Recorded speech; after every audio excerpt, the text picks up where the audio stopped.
This is a story of a Philippine woman.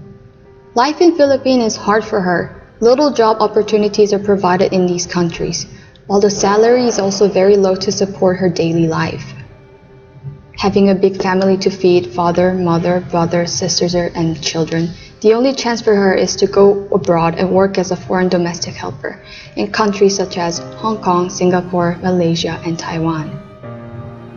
In order to work abroad, she would have to go to local private recruitment agencies, which have counterpart agencies in employing countries, and go through a series of trainings. After she is chosen by a hiring employer, the agency will proceed her application of working permit and visa. In her mind, she is happy to come to Hong Kong.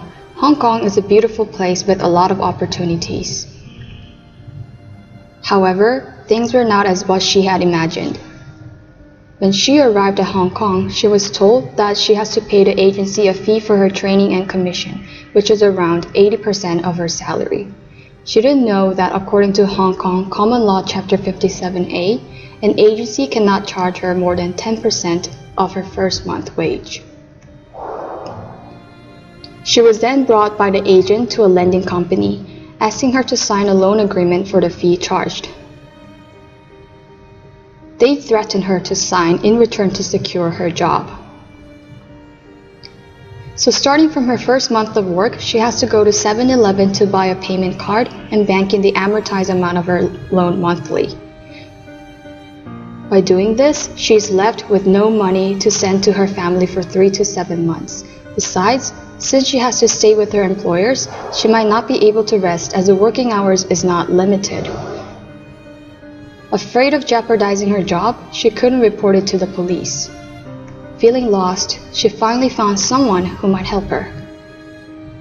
There are a few well-known organizations in Hong Kong which deal with these problems, such as Helpers for Domestic Helpers and Hong Kong Helpers Campaign, so she asked for their help.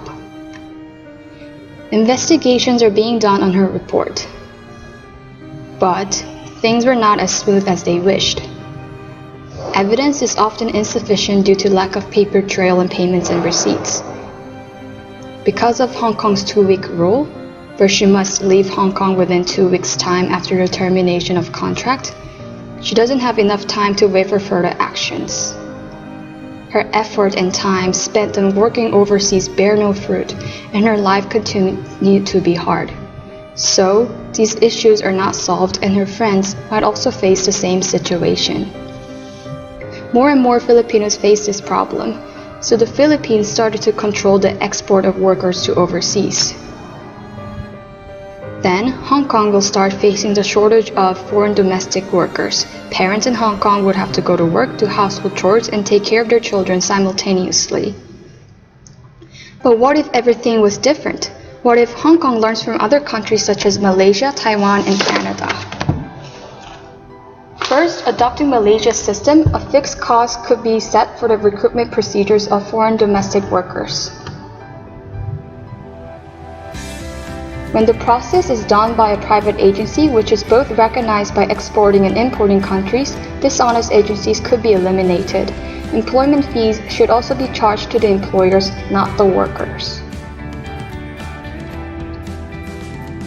As for Canada, they may have regulations toward employers such as submission of written contract and financial proof that employers have sufficient money to cover their wages. Hong Kong could also follow by having stricter rules to both employees and employers. Government could ask employers to provide sufficient information including original receipt of wages even if it's on a cash basis. Inspired by the Taiwanese model, an e-system that acts as a platform for employers and employees to connect could be established. This could reduce the power of controlling domestic workers by the agencies. Also, they can ban the Hong Kong agencies and place them with NGO who will actually charge a lawful fixed commission fee of 10%. The government can encourage public education to create more awareness on debt bondage injustice. After that, Hong Kongers can sign the letter to LegCo petitioning against the bondage. Then, perhaps the government will extend the 2-week policy. Created using Powtoon.